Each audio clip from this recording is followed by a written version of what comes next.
ओम अज्ञानतिमिरन्धस्य ज्ञानाञ्जनशलाखया चक्षुरुन्मीलितं येन तस्मै श्रीगुरुवे नमः। नमो ओम विष्णुपदाय कृष्णप्रेष्ठाय भूतले श्रीमते भक्तिवेदान्तस्वामिन् इति नामिने। नमस्ते सरस्वते देवे गौरवाणी प्रचारिणे निर्विशेष शून्यवादी पाश्चात्य देशतारिणे। जय श्री कृष्ण चैतन्य प्रभु नित्यानंदा श्री अद्वैत गदाधर श्रीवासदि गौर भक्तवृंदा। हरे कृष्णा कृष्ण कृष्णा हरे हरे, हरे राम राम राम हरे हरे। हरे कृष्णा। तो प्रहलाद महाराज जी से उनके जो दो गुरु थे, षंडा और अमरका, और उनके स्वयं के पिता हिरण्यकशिपु ने ये पूछा था कि इस प्रकार की बुद्धि कहां से आई।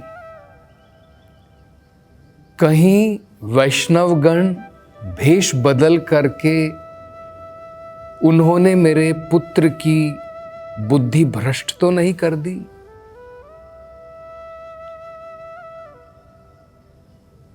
और ये इसका उत्तर देते हुए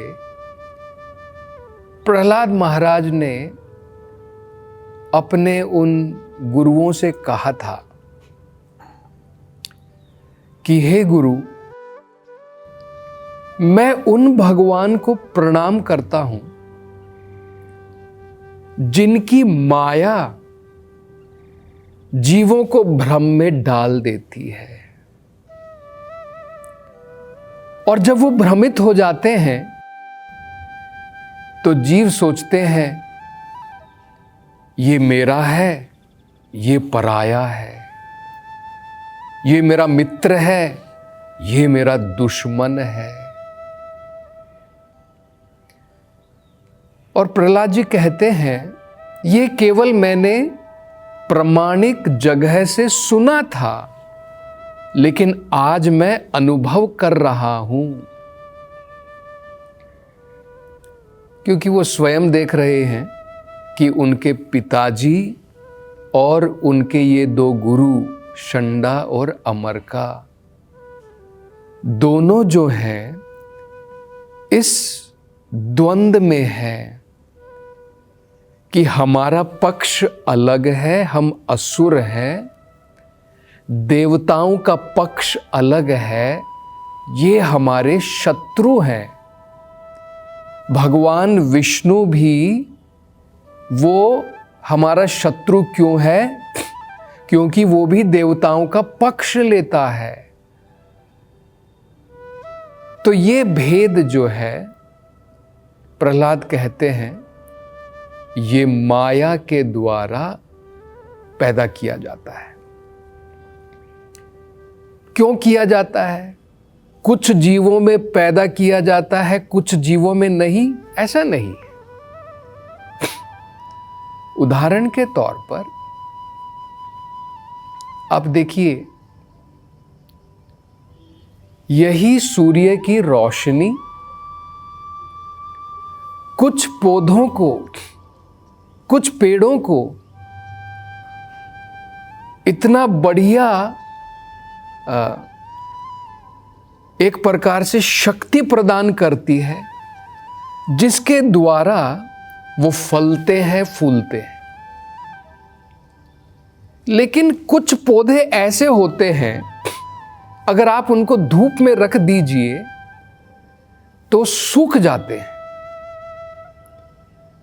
उनको धूप से अलग ही रखना पड़ता है, अन्यथा वो सूख जाते हैं। तो ये भगवान की कृपा तो सबके लिए है, लेकिन हमें पात्र बनना पड़ता है भगवान की कृपा प्राप्त करने का। अगर हम भगवान की कृपा का पात्र ना बने तो माया हमें भ्रमित करेगी, और अगर हम भगवान की कृपा का पात्र बन जाते हैं, ये भ्रम दूर हो जाएगा। जैसे प्रहलाद जी के लिए ये भ्रम नहीं है, हिरण्यकशिपु के लिए ये भ्रम है, ये मेरा शत्रु है, ये मेरे दोस्त हैं, ये मेरा है, ये पराया है। तो प्रहलाद जी आगे बड़ी महत्वपूर्ण बात बता रहे हैं। किन व्यक्तियों के लिए, किन जीवों के लिए ये माया का भ्रम दूर हो जाता है और उनको सही बात समझ में आ जाती है कि कोई मेरा शत्रु नहीं, कोई मेरा मित्र नहीं, भगवान तो सबके सुहृद है। ऐसा नहीं कि भगवान मेरे शत्रु हैं, जैसे हिरण्यकशिपु या असुर सोच रहे हैं। वो कब होगा, प्रहलाद महाराज बता रहे हैं। तो प्रहलाद महाराज देखिए क्या कहते हैं। सह यदा अनुव्रतः पुंसाम,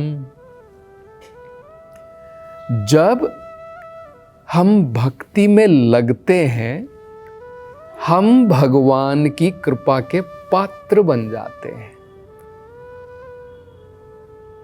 अगर हम भक्ति में नहीं लगते हैं, पाप कर्मों में लगते हैं, तो हम भगवान की कृपा के पात्र नहीं बन पाते। भगवान की कृपा तो फिर भी होती है।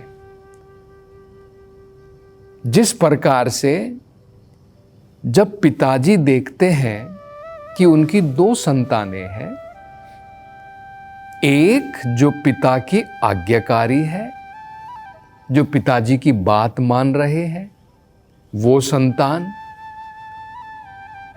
दूसरी संतान जो पिता आज्ञा दे रहे हैं, वो नहीं मानते। नहीं, मैं स्वतंत्र हूं, मैं क्यों मानूं, मैं अपनी मर्जी से करूंगा।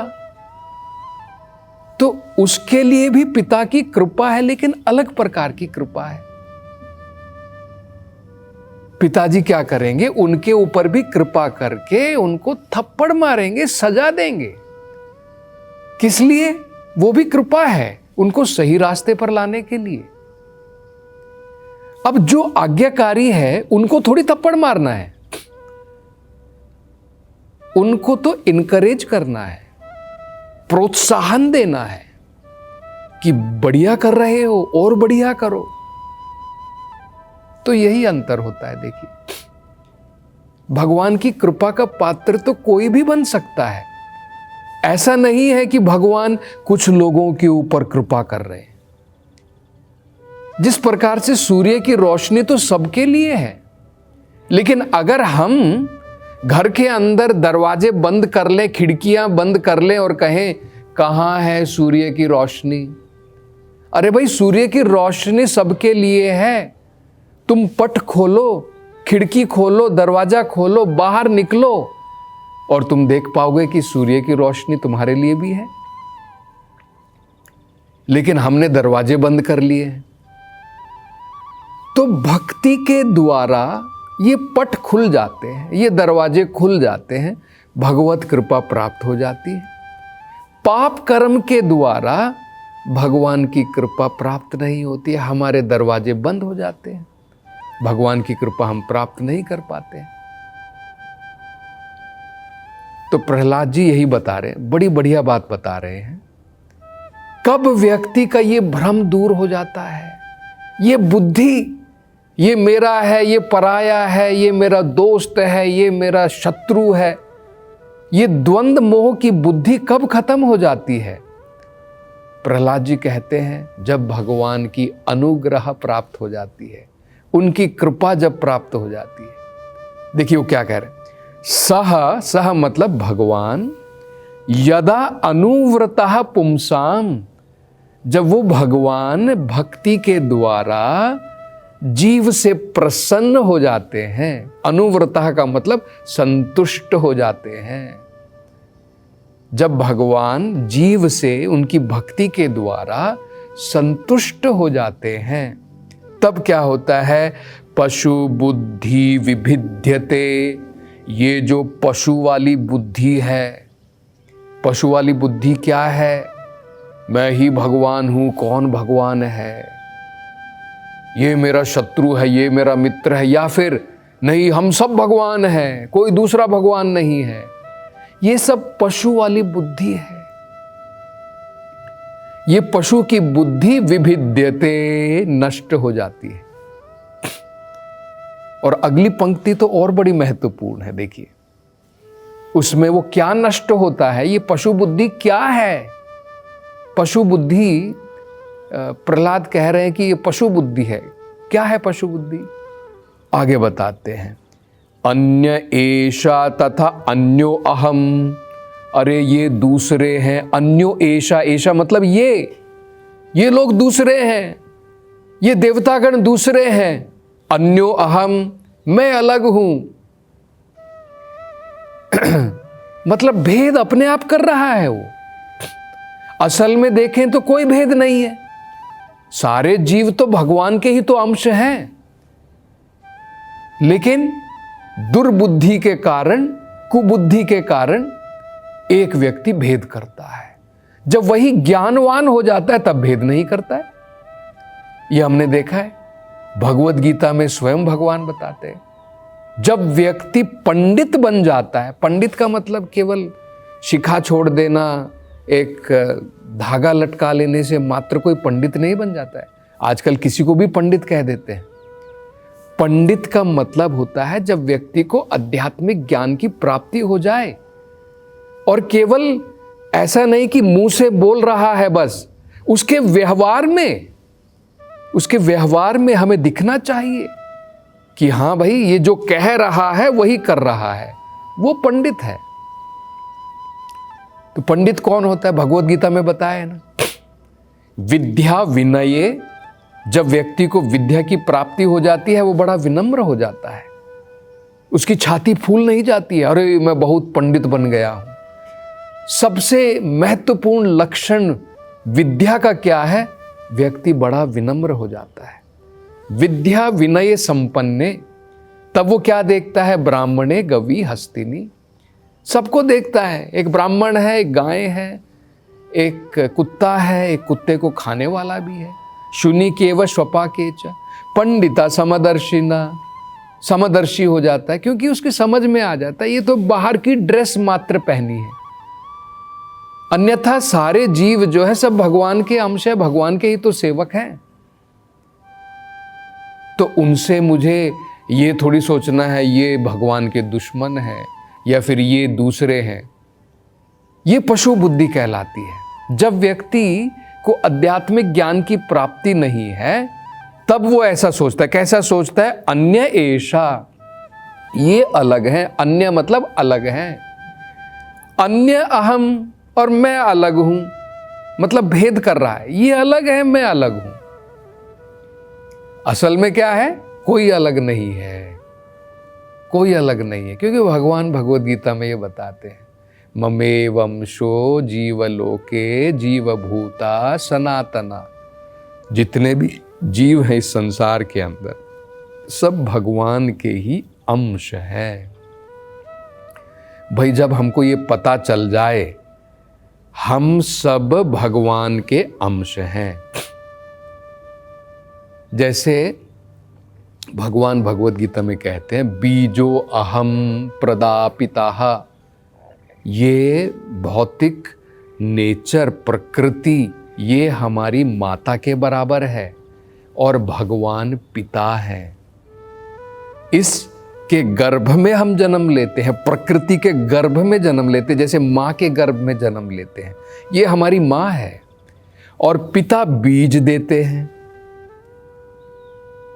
तो अगर हमें ये पता चल जाए कि भाई सबके पिता एक ही हैं, तभी तो ब्रदरहुड आएगा कि सब मेरे भाई हैं, सब मेरे भाई हैं।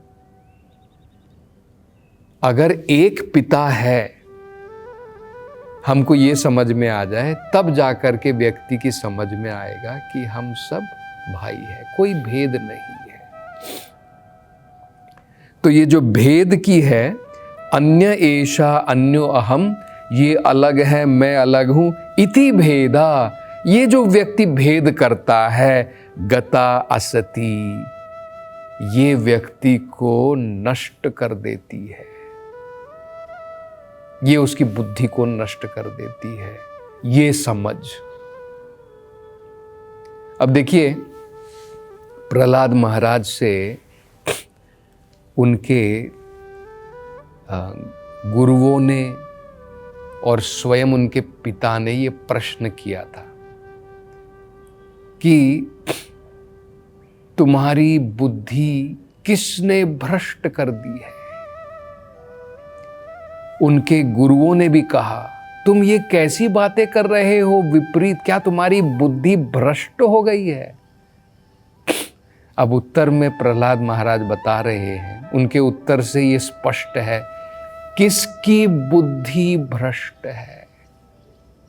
प्रहलाद महाराज की बुद्धि भ्रष्ट है या फिर षंडा अमरका और हिरण्यकशिपु की बुद्धि भ्रष्ट है। हम साफ साफ देख सकते हैं, जो व्यक्ति अज्ञान में ये कहता है ये मैं, मेरा है, ये तुम्हारा है, ये मेरा मित्र है, ये मेरा शत्रु है, प्रहलाद महाराज बता रहे हैं उनकी बुद्धि भ्रष्ट है, पशु के भांति बुद्धि है। जब व्यक्ति ज्ञानवान हो जाता है तो उसकी तो ये समझ में आ जाता है कि हम सब भगवान के अंश हैं। अगर हम सब भगवान के अंश हैं, एक ही भगवान की सेवा में लगे हैं, तो कौन मित्र और कौन दुश्मन, ये हमको समझ में आ जाना चाहिए। तो बड़ी महत्वपूर्ण बात बता रहे, और इसके बारे में चर्चा अगली कथा में करेंगे। हरे कृष्ण।